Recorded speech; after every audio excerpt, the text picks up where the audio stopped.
ایک دوسرا واقعہ یہ ہے کہ مدینہ منورہ میں ایک لڑکے کو گرفتار کر کے لے جا رہے تھے۔ اس لڑکے نے حضرت علی کو دور سے دیکھ کر پکارا اور کہا کہ اے علی ابن ابی طالب مجھے بچاؤ۔ حضرت علی نے پوچھا کیا ہوا؟ تو وہ لڑکا کہنے لگا کہ اے علی رضی اللہ تعالیٰ عنہ، میں بے گناہ ہوں، مجھے بے گناہی کے باوجود قتل کی سزا سنا دی گئی ہے، مجھے بچاؤ، میں بے گناہ ہوں۔ حضرت علی نے پولیس کے آدمیوں سے پوچھا کہ کیا بات ہے؟ تو اس پولیس کے آدمی نے کہا کہ اے علی، آپ کو معلوم نہیں کہ اس لڑکے نے اپنے مالک کو قتل کیا ہے اور مالک کے قتل کے بدلے میں اس کو قتل کیا جا رہا ہے۔ حضرت علی رضی اللہ تعالیٰ عنہ نے اس لڑکے سے پوچھا کہ بھائی تو نے مالک کو قتل کیا ہے؟ اس لڑکے نے کہا ہاں میں نے مالک کو قتل کیا ہے۔ تو حضرت علی نے فرمایا کہ پھر تو تیرا قتل اس قتل کے بدلے میں جائز ہے۔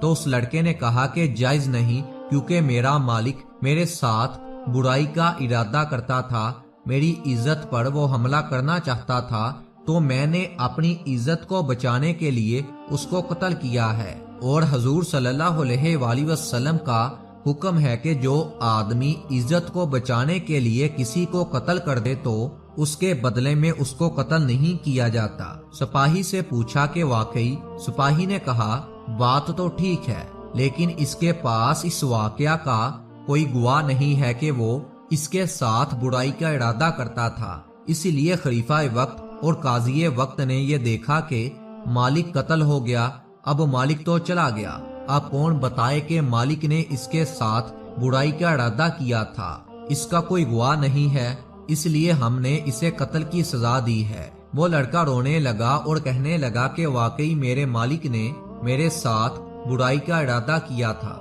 حضرت علی رضی اللہ تعالیٰ عنہ حضرت عمر رضی اللہ تعالیٰ عنہ کے پاس آئے اور آ کر فرمایا کہ اے امیر المومنین، آپ اس قتل کی تفتیش میرے سپرد کر دیں۔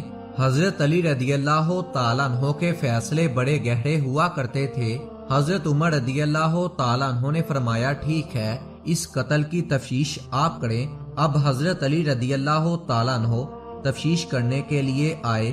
اس لڑکے سے پوچھا بتا تیرے مالک کی قبر کہاں ہے؟ اس نے کہا کہ فلاں قبرستان میں ہے۔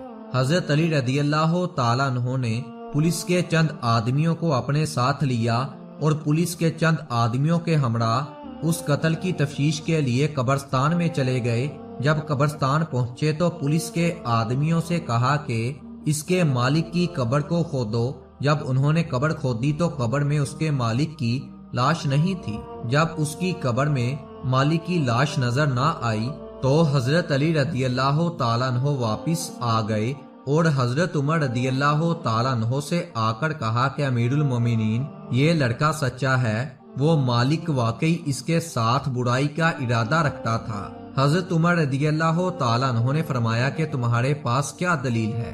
تو حضرت علی رضی اللہ تعالیٰ عنہ نے فرمایا کہ میں نے حضور صلی اللہ علیہ وآلہ وسلم سے یہ حدیث سنی ہے کہ جو آدمی لڑکوں سے برائی کا ارادہ کرتا ہے، جب اس کا انتقال ہو جاتا ہے اور اس کو قبر میں ڈالا جاتا ہے تو اس کی لاش کو اٹھا کر قوم لوط کے قبرستان میں بیچ دیا جاتا ہے۔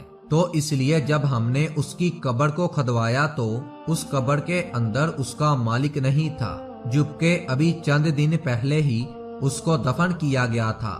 اسی لیے واقعی اس کا مالک اس کے ساتھ برائی کا ارادہ کرتا ہوگا۔ اس شک کا فائدہ دیتے ہوئے اس لڑکے کو بری کیا جاتا ہے۔